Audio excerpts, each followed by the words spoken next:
Slowly straighten your wheels.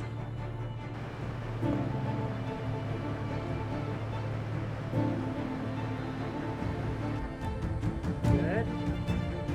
Going. All right. Good. Stop. Put it in reverse.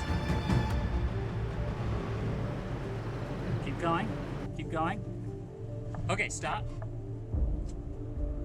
Turn this way.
Okay. Okay, so getting up here to the Alpine Loop has been quite the experience. It was way more technical than I originally thought. We started outside of Ouray and made our way up to Animas Forks, which we are actually just outside of here if we just keep going on this trail. I didn't film this, but the first technical section of rocks we did, the 4Runner had 2 wheels in the air and it was pointed vertically. So it was pretty sketchy. I didn't film that and I kind of regret that now.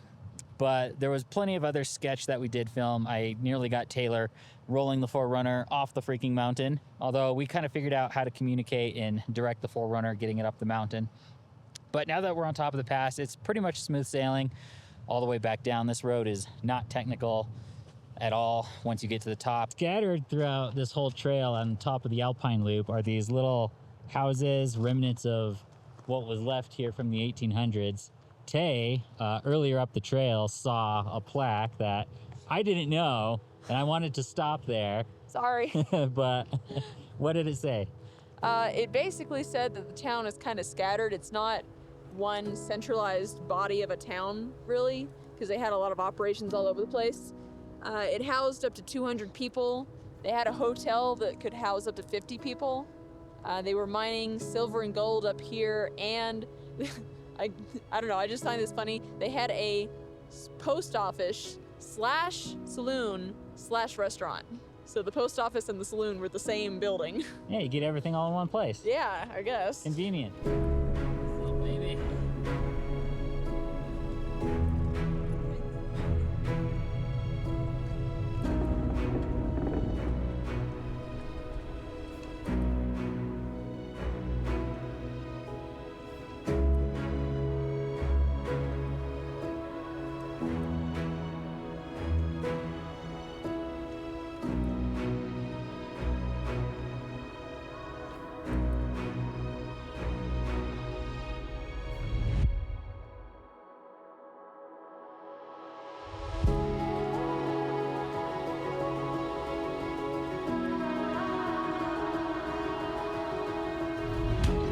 Look, I did it. I found the rest of the town right down there, and it was only just around the corner by like a quarter of a mile.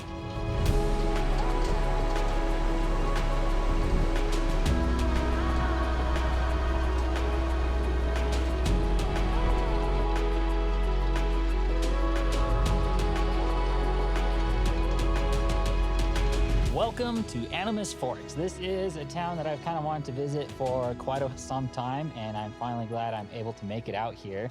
And lo and behold, there are tons of plaques to read about history that has taken place here in this small little quaint town in this nice, beautiful mountain valley. Location's amazing. Oh yeah. I would not want to be here in the winter though. It's June right now and we're cold. Yeah, these we just saw like 5-foot snow drifts coming down the mountain. Yeah.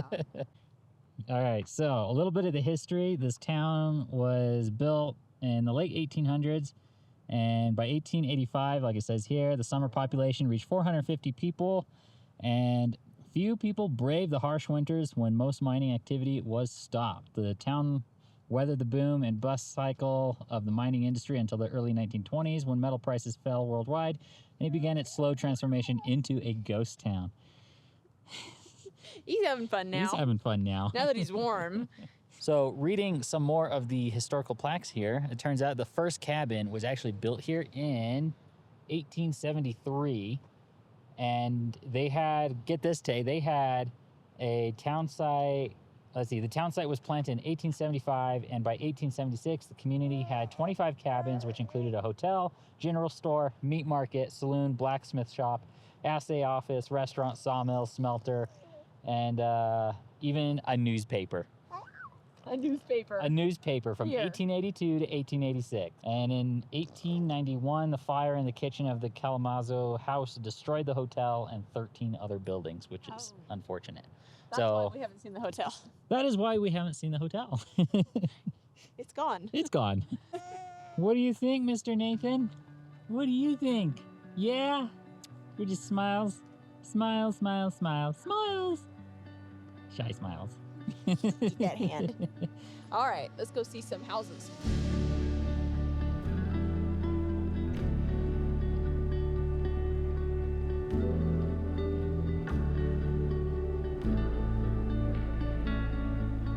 So this is the William Duncan House, which is probably one of the coolest ones here that I've seen, because it has a uniquely featured window set here, which is very similar to what you kind of see in Victorian style housing, which is kind of unusual up here in these mountain villages. I don't do well with the elevation. No, you don't. Oh, I'm so winded. I mean, to be honest, I'm kind of feeling it too. We're so high up. We are. There's no oxygen. But this guy don't care. Oh, he didn't care. He's just blowing raspberries the whole time. Inside. Ooh, those boards are Squishy. very bendy.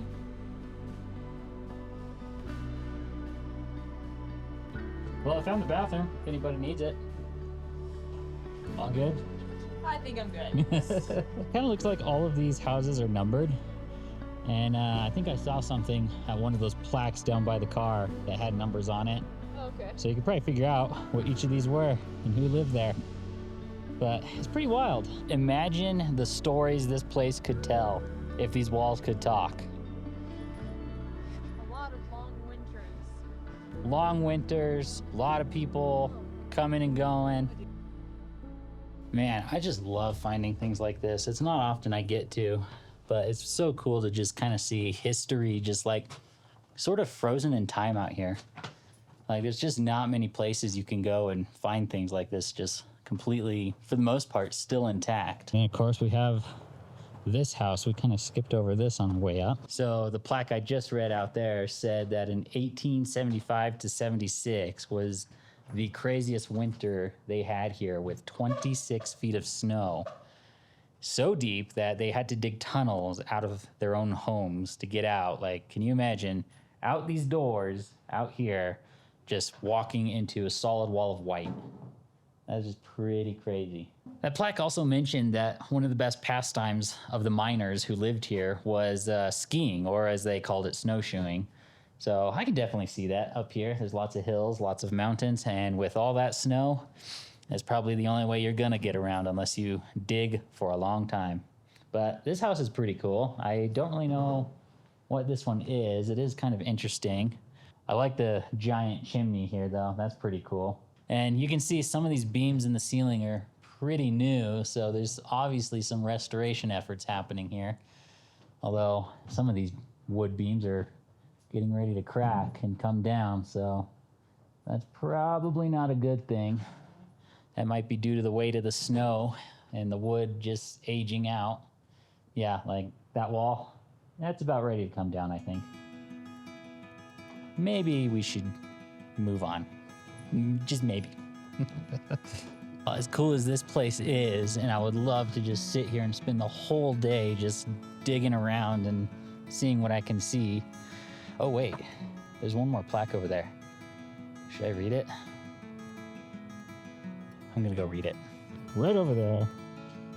Oh man, I love seeing all these cool old photos of what this place used to look like. Like, wow, you can really piece together what it was. Like, so this building right here, pretty sure was that right there. Oh, here's a side cutout of what it looked like. And they processed more than 500 tons of ore per day, which was the largest and most modern mill built in Colorado up to that point. And of course, it cost $500,000 to build, which I think if you account for inflation, that's probably a lot of money. Oh my goodness, I gotta get out of here before something else sucks me in. This place is just too freaking awesome. Well, we had our first breakdown, and thankfully though, it wasn't mechanical. How's he doing? He's okay now. He's just having a hard time. He needs a nap. Yeah, we had to pull off on the side of the road because he was very upset. Yeah. It's been a long day, lots of new things. Well, that's one thing parenting teaches you, is that you need patience. And honestly, I'm not gonna complain, because if it means I have to pull over on the side of a road with awesome views all around me like this and just breathe it in just a minute longer, I'm not gonna complain about that. I'm also taking this time to air up our tires because we're just like right outside Silverton and we're gonna go grab dinner in Ouray. So that is the plan for this evening.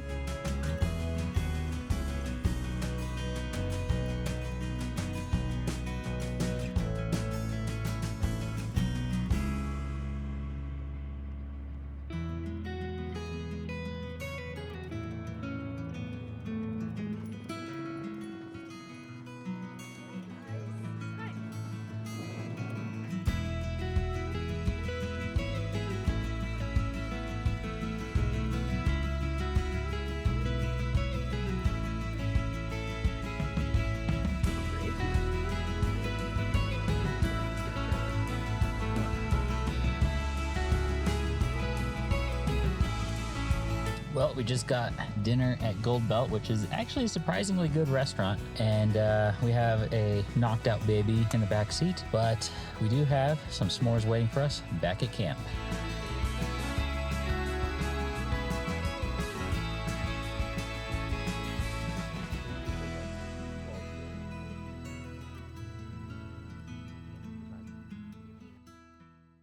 One of our goals this year is to really put the gas pedal down on our YouTube channel and start cranking out more content.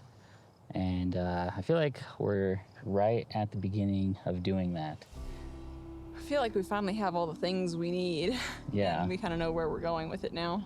Yeah, we have a direction, we know what we want, and we have a plan to get it. The question we're always asked at the end of every big adventure we go on is, what's next? And in past years, the answer has always been sort of, we don't know. We don't really know what the future holds for us. But I think we have a pretty good idea of what we're gonna do right after this. Yes, we do. And it's pretty big. And it's different. And it's different. So, welcome aboard.